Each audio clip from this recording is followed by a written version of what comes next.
This podcast is sponsored by Monarch Money. Have you been using Mint to manage your finances? Bad news, Mint shut down. The good news? There's a better alternative. Monarch Money. Mint users are turning to Monarch Money and loving it. Why? Because Monarch Money has built a new kind of personal finance app that's intuitive, insightful, ad-free, and prioritizes the user experience. Try it free for 30 days at monarchmoney.com/podcast. With a comprehensive view of all your accounts, Monarch makes it easy to stick to your budgets and achieve your goals. Easily customize your dashboard, automate rules for transactions, and more. Monarch's built-in collaboration feature lets you invite your partner at no extra cost. Monarch makes it easy to switch from Mint, import your data, and keep all your tags and categories intact. See why the Wall Street Journal named Monarch Money the best budgeting app overall. Get a 30-day free trial today when you go to monarchmoney.com/podcast. That's MONARCH money.com/podcast for your free trial. monarchmoney.com/podcast.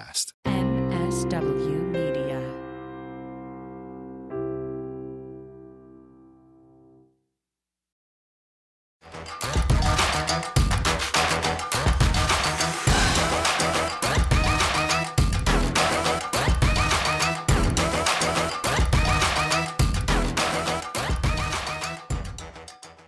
Welcome to Feminist Buzzkills Live. This is our emergency episode because this week has been hell. You got Moji Alawodeo, that's me, and Liz Winstead. Hey guys, I have a very low voice.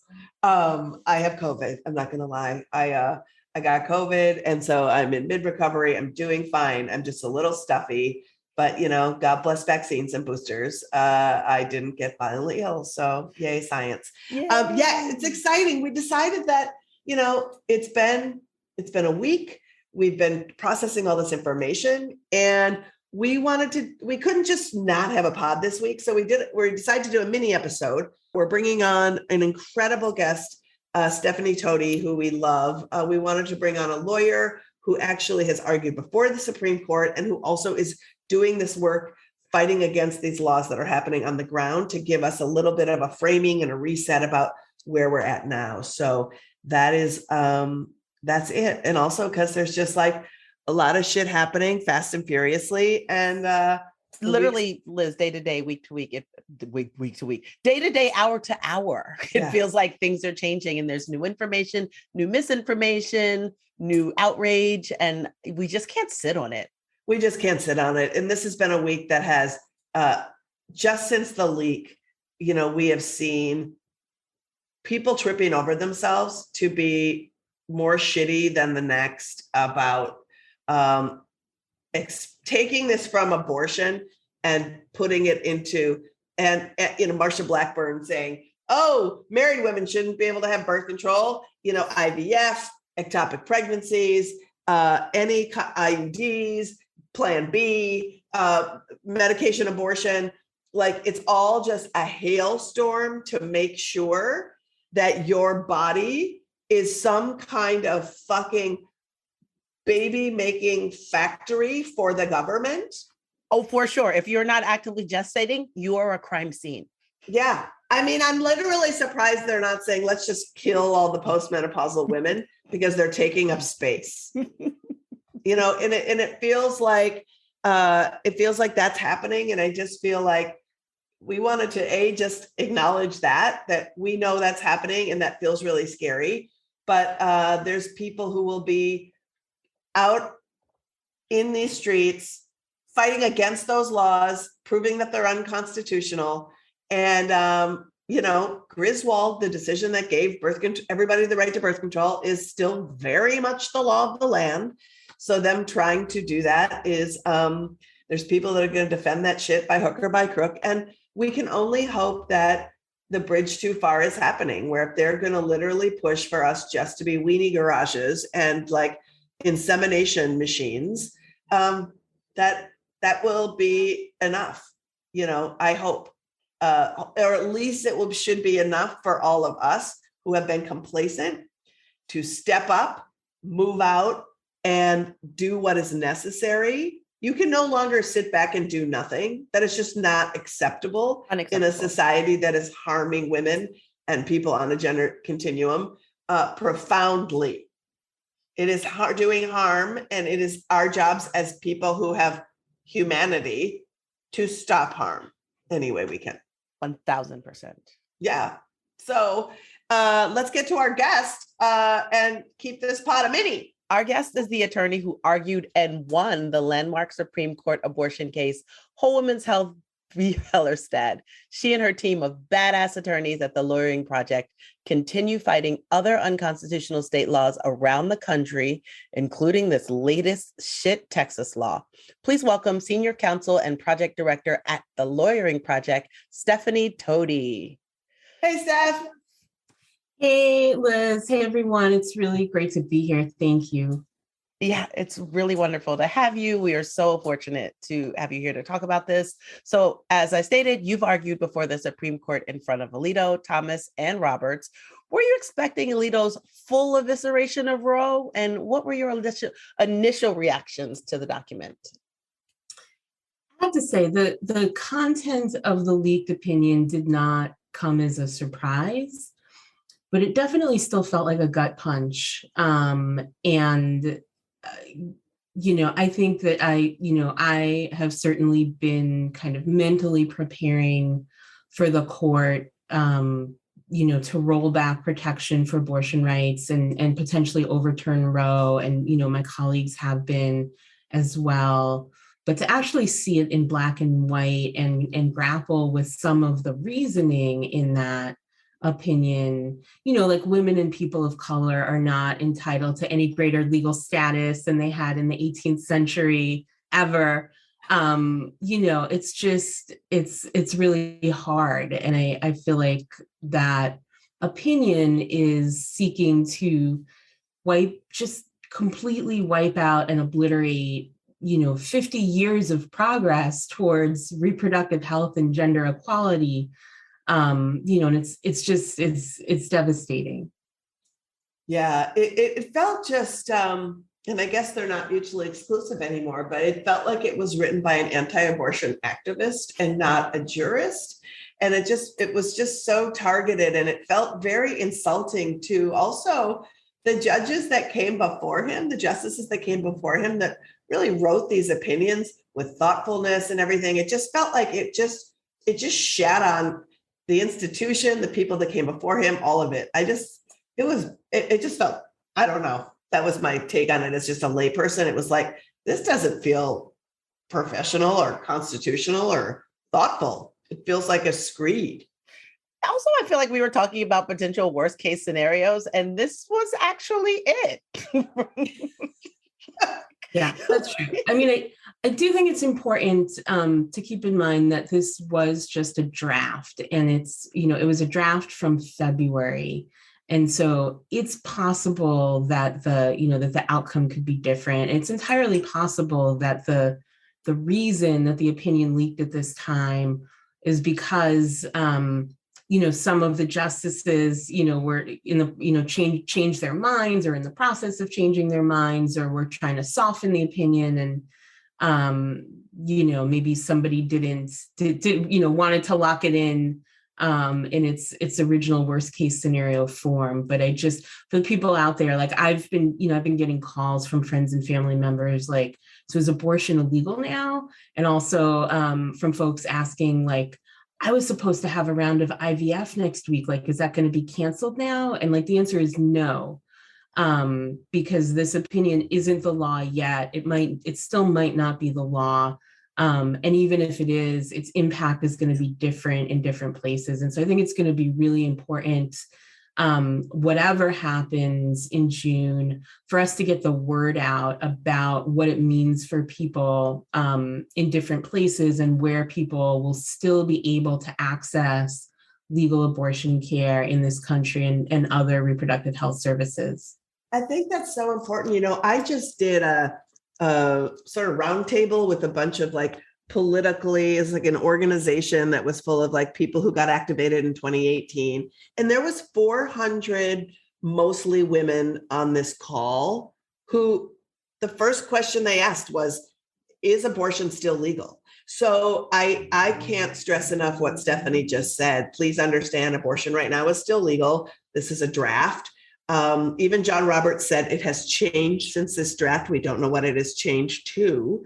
But the fact that people still don't know and asking questions about IVF and stuff like that's just, it just makes me feel so sad, because it just makes me feel like people, I know I personally, and so many people I talk with, feel like they aren't regarded with value in this country. And I think that taking away your value as a human, which is what this decision did, and the rhetoric it used to justify its language, really laid that out profoundly. And I feel it's really scary. So I guess, Steph, with that in mind, like, what should we be bracing for in the aftermath of whatever the final decision looks like? I mean, I think we're going to have to brace for the emotional reality of what you just said and the emotional impact of what you just said, that, the Supreme Court may well issue an opinion that devalues the humanity and dignity of, women and gender expansive folks all across the country. And I think we need to be prepared to fight back against that, and to support, to be able to support folks with those identities, and make sure that they know that they are not less than, and they are just as deserving of legal protection and happiness and control over their bodies and decision-making authority as everybody else. I think that's one piece of it.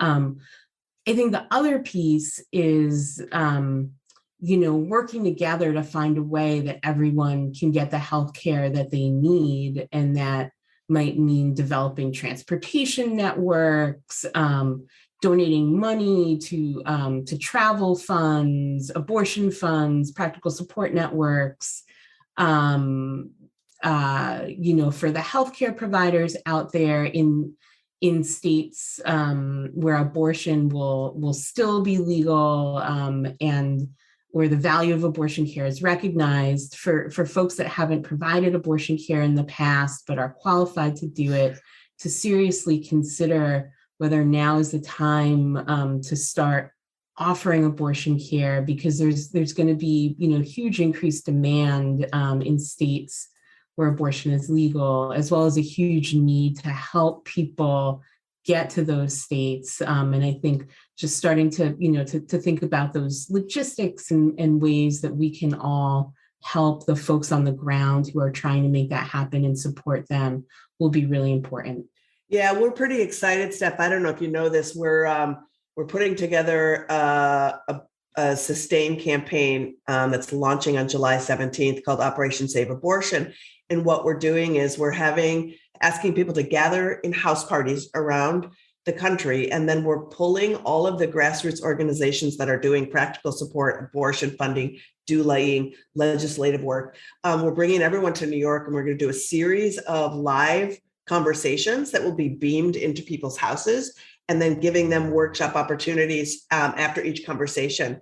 And at the end of the day, they'll have this panoply of orientation of where they can help. And then we're going to vet everybody who signed up and then sign them up with the organizations doing the work on the ground, because we need to expand these networks that are doing this work, because a lot of people don't know that mostly they're volunteers, and that they exist, right? So to get people involved so that they can take a break. People need self-care. A lot of these organizations doing this massive work have 10 employees, 12 employees. So if we can create robust, screened, and enthusiastic volunteer bases for folks, I think that that kind of stuff's going to make a difference. So I feel excited about that.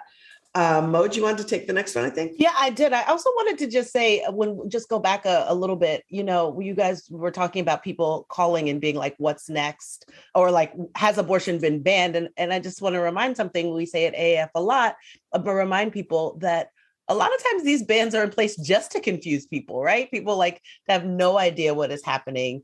And one of the things that's exciting to me about OSA is that we're going to create volunteers for people, but also we're going to create a knowledge base, someone people can go to in their community and be like, well, what's going on? Yeah.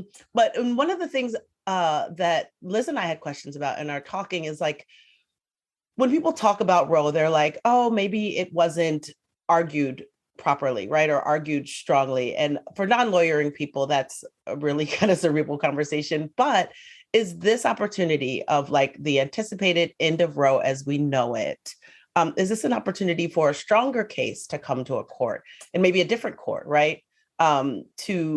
For abortion rights, for like bodily autonomy? Or do you think that we're really just going to be stuck with, well, abortion isn't mentioned in the Constitution, so oh well?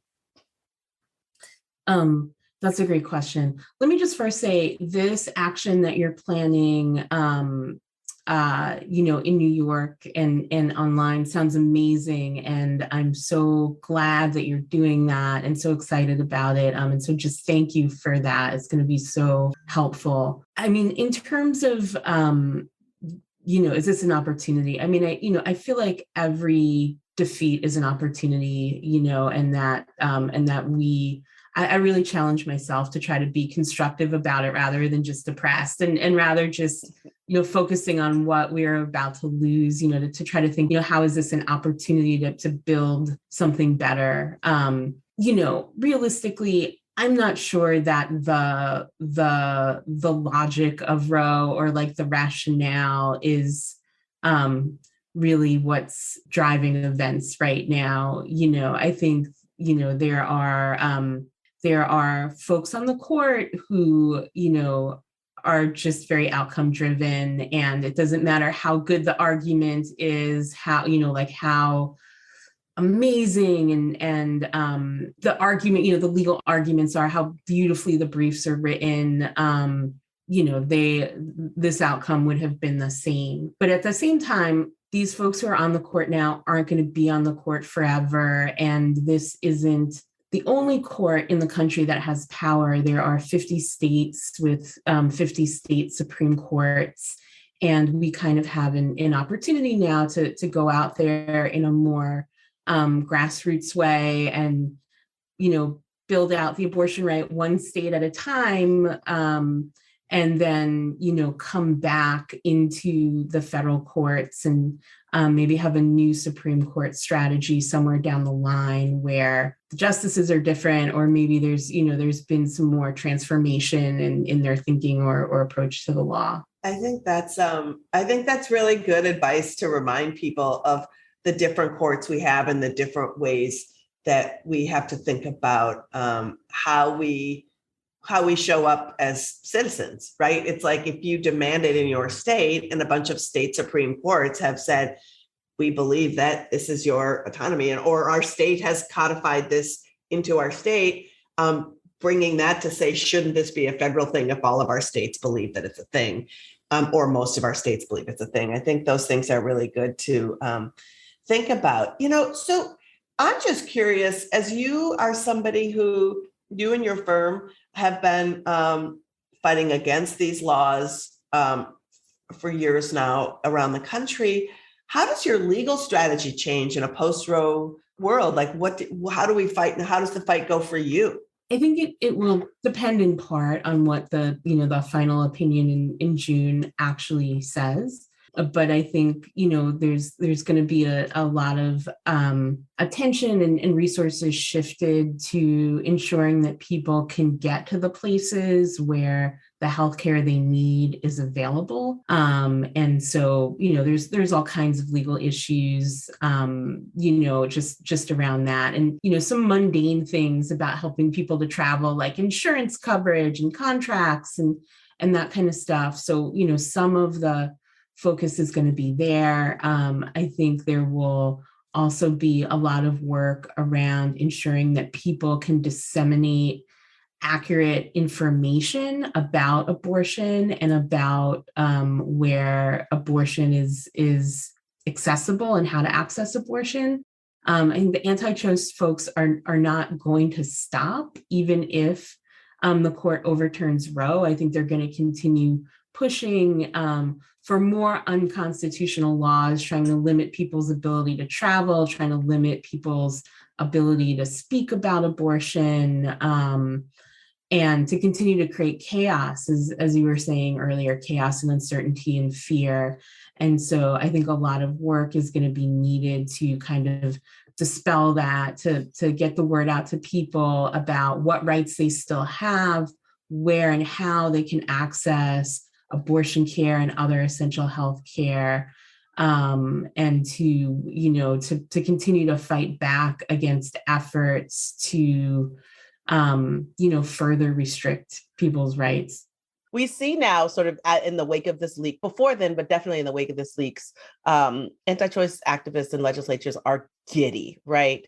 And so like they're positively giddy. And so will you be busy challenging these states who are barfing out all kinds of other bans that bans on contraception and possibly IVF and even ectopic pregnancy bans? Like, can you talk about the trend and just where you see it going? Sure. I mean, I want to hope that we're not busy doing those kinds of things, but we may well be, and we're definitely prepared. We're prepared for that, fight if we have to fight it. I think that the trend is definitely towards the handmaiden's tale. Like the opinion, it said that, the Constitution only protects rights that existed in the 18th century, and women and gender expansive folks didn't have a lot of rights back then. We were property. Mm-hmm. We were property. Right. Not to mention, people of color and LGBT folks. And, there's definitely a push for a national ban on abortion at the federal level. There's going to be efforts in all of the states to, further restrict contraception and assisted reproductive technology, as you were saying. And, I think my colleagues and I and lawyers, all across this movement are definitely going to be prepared to fight against those efforts, and hopefully people will mobilize, and the great work that you guys are doing and other organizers around the country are doing to kind of help people mobilize and help people fight back is going to be critical in those battles ahead. And maybe if enough people fight back, we won't have to have those court battles. Maybe they could put enough pressure on the political systems in their state to prevent some of those things from happening. But we all know that those systems are rigged. And so, we need kind of everybody, pushing in the same direction, and everybody doing their part to stop the situation from getting worse, and then eventually to make the situation better.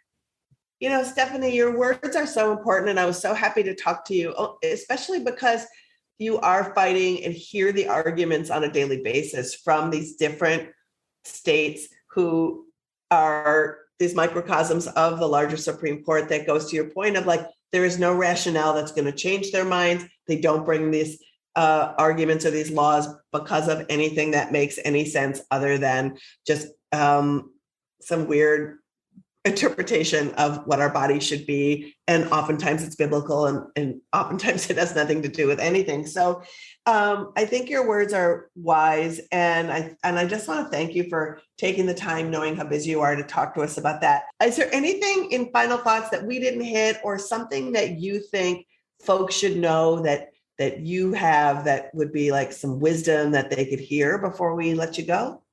I wish I had wisdom. I don't really have any wisdom to offer. The one thing I would say is don't give up, and don't be demoralized. Or it's okay to be demoralized, but don't let that stop you from being engaged in mobilizing and fighting back. This isn't the end. This is a point in time, and we're going to move forward from here. And I appreciate you guys and all the work that you're doing to keep people informed and engaged. And there are so many abortion funds, practical support organizations, grassroots organizations, independent abortion providers all across the country, doing the same thing. And We just have to keep doing our thing and doing it together. And so thank That's you right. so much. Yeah. And if you don't know and the names of any of them, you can always just, email us at, info at aafront.org, and we will direct you exactly where you need to. We'll make introductions, we'll screen you, we'll do all that stuff to make sure that you don't feel like, I don't know what to do. But Stephanie, first of all, you have many answers and you are brilliant and you are fighting every day. And we want to thank you so much for your work. And also, I just want to say, if you did not know, that the Lawyering Project is a 501c3, which means you can make a tax-deductible donation to the Lawyering Project. Stephanie, where would one make a tax-deductible donation to the Lawyering Project if they chose to? You can go to our website, which is lawyeringproject.org. Thanks, Liz. Of course. Stephanie Toti, thanks for fighting the fight. We're always here to help you in any way you need. And thank you for making the world a better place. Thank you. Stephanie Toti is such a calming person, so smart. So it was like so exciting when she argued the whole women's health, the Hellerstedt. In that case, we didn't really get into the case that she argued, but that was the case of the first time around with all those terrible, shitty Texas laws. Remember when Wendy Davis was on the steps was arguing and filibustering in the Texas legislature? That was the law that she argued and won at the Supreme Court. And she is a tireless fighter of all these cases. I feel like her wisdom is really smart. I really feel like I'm really going to take away too that we're part of a continuum. We really have to focus on what's going to happen in the state so we can go back to the federal. There's work to be done. Talking to her really felt like a meditation with a person who knew what they were talking about. I was like, oh, she's guiding us calmly through this. It was a treat. I would genuinely call that a treat, and the best way to pull together an emergency pod. 100%. And I'm so excited we got to this emergency pod. We were going to take the week off because we were planning to do the big march on Saturday. So folks, if you are marching anywhere around the country, take your photos and upload them using the hashtag abortionAF so that we can share your photos. We just want to see where you're at. Also, if you're in New York and you want to march with Abortion Access Front and your Feminist Buzzkills, we will be marching. The march starts at Cadman Plaza. If you want to meet us there at 11:30 a.m., in the New York City, in the Brooklyn, actually. In the Brooklyn. You can find us. We will be at the War Memorial, and you'll know it's us because we will have the gigantic heads of all the crappy 6 Supreme Court justices. You can't miss us. We'll be there. So come, march with us. And then if you can't march, you can come to Foley Square, and we will be tabling there and collecting information and sharing information and talking more about Operation Save Abortion. If you want to hear one-on-one conversations about it, we'll also have some stuff to give away, some stickers, some tattoos. We'll be selling t-shirts. We have all kinds of stuff, a lot of good giveaways. But yeah, actually, we really want you to jump in and think about Operation Save Abortion, because it's as we are panicking and raging and donating to these funds, we want to make sure that it doesn't die out and that we create a sustained mechanism for folks to continually get involved so that these practical support funds and the clinics and the abortion funds can always be in the conversation, in the zeitgeist, and are constantly being fed with new volunteers and new revenue streams. So having said that, we will be back with our regularly scheduled pod next week. It's going to be a dooz. We'll be back with Marie. So for now, y'all are awesome. And hopefully we'll see you in these streets over the weekend. And we will see you next Friday. Bye, everyone. Feminist Buzzkills Live, the podcast from Abortion Access Front. When BS is poppin', we pop off. New episodes drop Friday. Listen, subscribe, give us 5 stars.